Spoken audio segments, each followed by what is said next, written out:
পরমারাধ্য শ্রী বাবামণির আতুল চরণে প্রণাম জানিয়ে এবং আমার সমস্ত গুরুভ্রাতা ও গুরু ভগিনীদের প্রতি সশ্রদ্ধ জয়গুরু সম্ভাষণ জানিয়ে আজকের পাঠ শুরু করছি।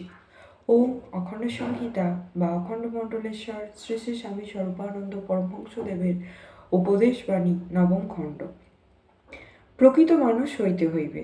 শ্রী শ্রী বাবামণি বলিতে লাগিলেন, সুতরাং আমাদের সংকল্প হওয়া প্রয়োজন, আমাদের প্রকৃত মানুষ হতে হবে। যে সর্বকর্ম কুশল শরীর ভগবান আমাদের দিয়েছেন, তাকে সর্বতভাবে বলীয়ান ও বীর্যবান করে নিয়ে তাকে আমাদের আত্মার পবিত্র বাহন রূপে ব্যবহার করে আমরা চির উন্নতির মঙ্গলময় পথে অবিরাম অগ্রসর হব। কাম, ক্রোধ, লোভ প্রভৃতি রূপে যে সকল অস্ত্র আমাদের প্রদান করা হয়েছে, তাদের অধীন না হয়ে দৃঢ় হস্তে তাদের ধারণ করে নিজেদের ইচ্ছাধীনে তাদের প্রয়োগ করে আমরা আমাদের পথ বাধা নিচয়কে নষ্ট করে অগ্রসর হব। হতাশ হব না, অলস হব না। অতন্দ্রিত বিক্রমে দেহ অশ্বের উপর বসে কেবলই তাকে সামনের দিকে চালিয়ে নিয়ে যাব, এই হবে আমাদের একমাত্র ব্রত।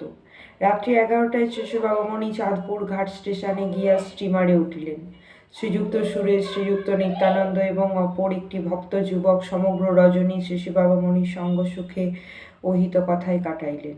ভোরে স্টিমার ছাড়িল। 13ই আশ্বিন 1339। স্টিমারেই স্নান করিয়া শ্রী বাবামণি ধ্যান জপ শেষ করিয়াছেন। কয়েকটি যুবক সৎ প্রসঙ্গ শ্রবণে আগ্রহান্বিত হইল। জয় গুরু।